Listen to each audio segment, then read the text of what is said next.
Барлықтарыңа сәлем. Сіздер білесіздер ме, кейде адамға бір қарағандағы оның кім екенін іштей ұға бастайсың. Және де ой түйсігің ол адаммен байланыспа деп айтып тұрғандай болады. Себебі ой түйсігің оның мықты жаттыққаның не болмаса спортқа жақын екендігін көзіңе хабар беріп тұрғандай болады. Ондай адамдардан алыс болып сырттан бақылаған әлде қайда жақсы болады. Бүгінгі біздің видеомыз жер шарының ішіндегі өз шеберліктерімен елді таңғалдыра білетін күш иелері жайлы айтамыз. Өз кезегінде олар өз аймақтарының батырындай болып кеткен адамдар. Олардың кереметтігін көргілеріңіз келе ме? Олай болса, мамық диванның үстіне жайғасып видеоны аяғына дейін көре кетейік. Айтпақшы, видеоны бастамас бұрын каналға жазыла кетейік. Кеттік. Шинтая Сандраная. Индонезия елінде туылған бұл қыз 16 жаста. Бұл қыз жастайынан көп спорт түрімен және боевик кинолармен қызығып өсті. Өзіндік жаттығулардың арқасында Шинтая қазіргі деңгейге дейін жетті. Оның жасағанын көп адамдар жасай алмайтыны хақ. Ол жаттығуларда көбіне темірді, ағашты таңдайды. Жай ғана грушасының өзі газ баллоны. Ол әрине темірден жасалған. Ол аяғымен темірді майыстырып, қатты заттарды сындыра алады. Тіпті мына бір жерде жасағанын көріңіздер, бірақ та қайталамаңыздар. Себебі бұл қауіпті.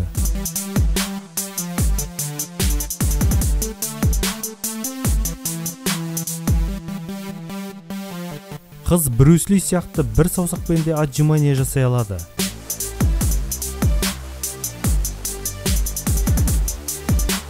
Шинтаяның дәлдеп тебуі, соққының жасауы көздеген жеріне дәл тиеді екен.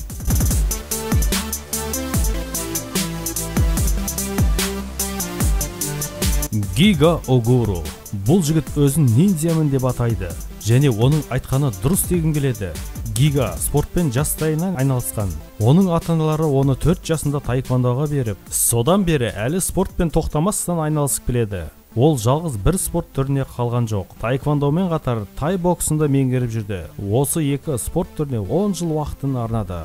Одан кейін ол каратені меңгеріп, шығыс жекпе-жегіне де меңгере бастады. Осының барлығы да Гигаға жеткіліксіз болды. Енді ол осы спорттан акробатиканы қосып жаттыға бастады.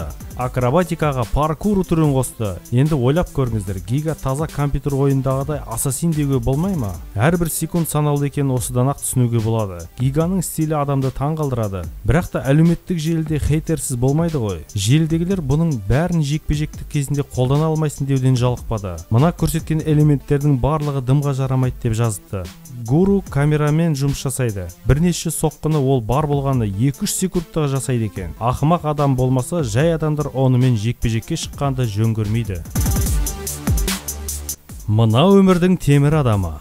Темірді майыстыру, кірпішті сындыру, басқа да трюктерді тек кино әлемінен ғана көрсетіледі деп ойлағанбыз. Себебі бұның бәрін шын өмірде қиын деп ойлайтынбыз. Көп адамның оған физикалық шамасы жете бермейді. Сіздер Жан-Клод Ван Дамның кірпішті ағашты қалай сындыратын жайлы киноны көрген боларсыздар. Мына бір белгісіз шығыс жігіті осының бәрін видеосында көрсетті. Расында өзінің қолымен, аяғымен бәрін қопаруда. Тіпті темірдің өзі оған түк емес. Оның жаттығулары өте ерекше. Бұны жасау көп адамның қолынан келе бермейді. Қазақ батырларында сүйекті бір соққымен сындыру деген болған. Мына жігіт сүйекті де бір соққымен бөліп жатыр. Тастың өзін қақ жарып жатқан бұл жігіттің ашуына тимеген дұрыс сияқты.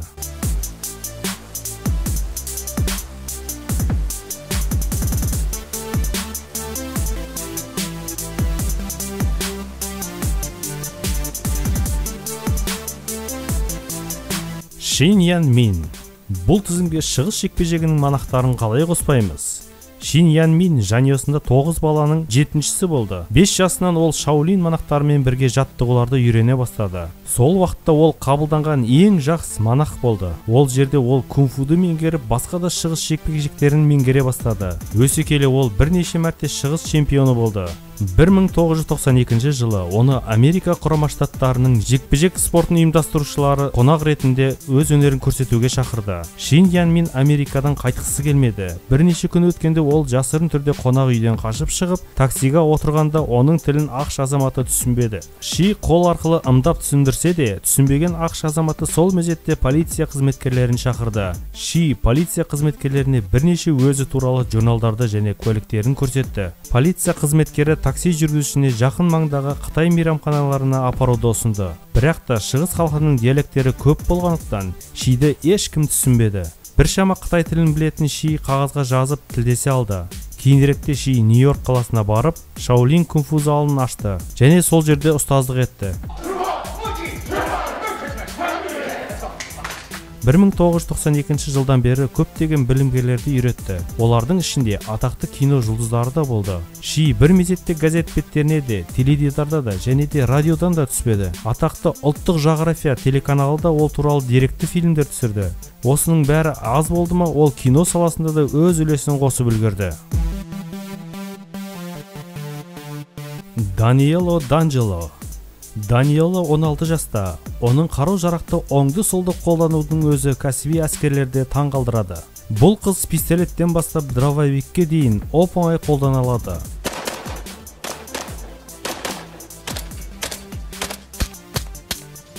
Айтуға тұрарлық жайт, кәсіби мерген әйелдер өте аз, және олардың ішінде Даниэл сияқты бәрі жас емес. Басында жай ғана үйірмеге қатысып жүрген қыз кейініректе кәсіби мерген боламын деп ойламаған секілді. Ол Зона 2 спорт ойынына қатысып жоғары көрсеткішті көрсете алды. Даниэл құқық саласында жұмыс жасағанда армандайды екен. Қызды нәзік жанды болса да, мынандай мерген қызға күлу, мазақтау жақтырмау өте үлкен қателік сияқты.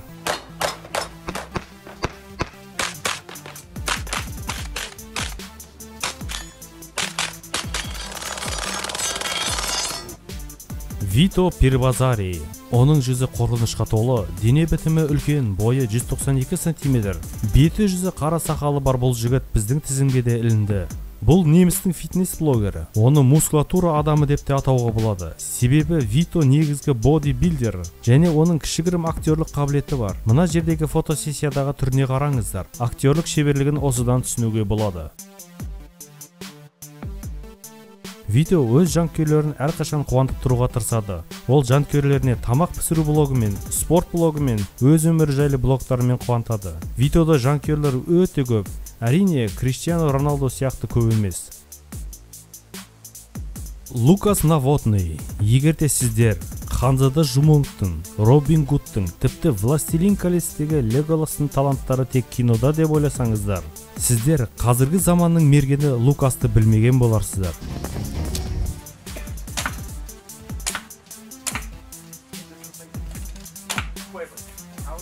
Бұл жігіт Европаның тумасы. Мергендікті қатты меңгерген бұл жігіт 25 жасында Америка құрама штаттарына барып өз жұмысын жалғастырды. Лукас бара салысымен бірден мергендікке үйрететін шағын мектеп ашты және жоғарғы деңгейлі ұстаз болды.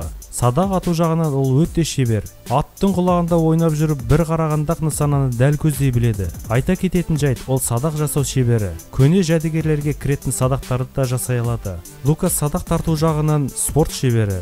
Өз білімгерлеріне өзі білетін өнерін үйретуден жалықпаған адам. Мына жердегі медальдар оның кім екенін айтпаса да түсінікті қылғандай. Оның қиын жағдайда ат үстінен дәлдеу нысаналарының тізімі өзінің сайтында тұр. Қарасаң, таң қаласың. Минди Келли. Кәсіпқой ниндзя дегенде сіздер қалай түсінесіздер? Иә, бетін Mortal Kombat'тағыдай жауап алған адам деп, не болмаса шатырлардың үстімен жүгіріп секіріп жүретін адам деп ойлауыңыз мүмкін. Танысып қоялық. Бұл Минди Келли және ол шығыс жекпе-жегінен әлем чемпионы. Минди жаттығуды 4 жасынан бастаған. Осы жаттығулардың арқасында 10 шақты титулдарды жеңіп алды. Ол мүмкін емес нәрсе жоқ, адам еңбектене білсе, бәріне қол жеткізеді дейді. Тағы да өмірдің қадалып қалған заңы жоқ, ең бастысы әр кезеңде тура жолды табу дейді. Минди боевиктерде актриса ретінде ойнағанды армандады және де сол үшін Америка құрама штаттарына барды. 2005 жылы ол бірнеше киноларға акробатикалық кадрларды дайындауға көмектесті және Леди Гага сынды әншілердің клиптарына да қиын трюктарды орындады. Естеріңізге түсіріп көріңіздер, сіздер оны бір жерден көрген боларсыздар. Минди өзі армандағандай мықты киноларға бой көрсетпесе де, басқа адамдарға көп көмегін тигізуде. Джейди Андерсон. Күштілер арасынан бір-бірімен салыстыру жағынан көрермендер алдына жан салмайды. Андерсон күштілер арасынан өзінің ерекшелігімен көріне білді. Өзіндік қылықтармен тостақты майыстырудан, ағашты сындырудан, ағашты жеуден, негізі жұлып алудан елге ұнайды. Осының бәрін ортақ оймен оны тек күштінің күштісі деуге болады. Өзі шалмасы келген жаттығуларға ол сол жаттығуды орындамайынша тыным таппайды екен. Ол 6 мәрте әлем рекордын бұзған жігіт. Оны мұзда адам деп атайды. Неге дейсіздер ғой? Себебі ол басының соққысымен мұзды бұқаша сүзіп, сындырып жібереді екен. Жындының сандыра ма дейсіз? Әлемде неше түрлі рекордтар болады екен. Ингун Ю. Қалай ойлайсыздар? Таеквондо, карате, тағы бірнеше шығыс жекпе-жегін, оған қоса акробатиканы қоссаңыз қандай спорт болады? Әрине, мықты ғой. 20 ғасырдың аяғына таман осылай көп адамдар жаттыға бастады. Әртүрлі спорт түрі әртүрлі болғандықтан біреуінде уақыт, біреуінде дәлдік жетіспеді. Осы спорт түріне жолы болған жігіт ол Ингун Ю. Кигган лақап атымен таныс. 5 жасынан бастап таеквондомен айналысқан ол көптеген спорт түрімен қосымша жаттыға бастады. Осының өзі оған аздық етті. Ол ел алдында көптеген трюктар жасап кигган атымен таныла бастады. Оның секірген уақытында бірнеше градусқа айналғанда адамның басы айналатындай жасағаны елге қатты ұнай бастады.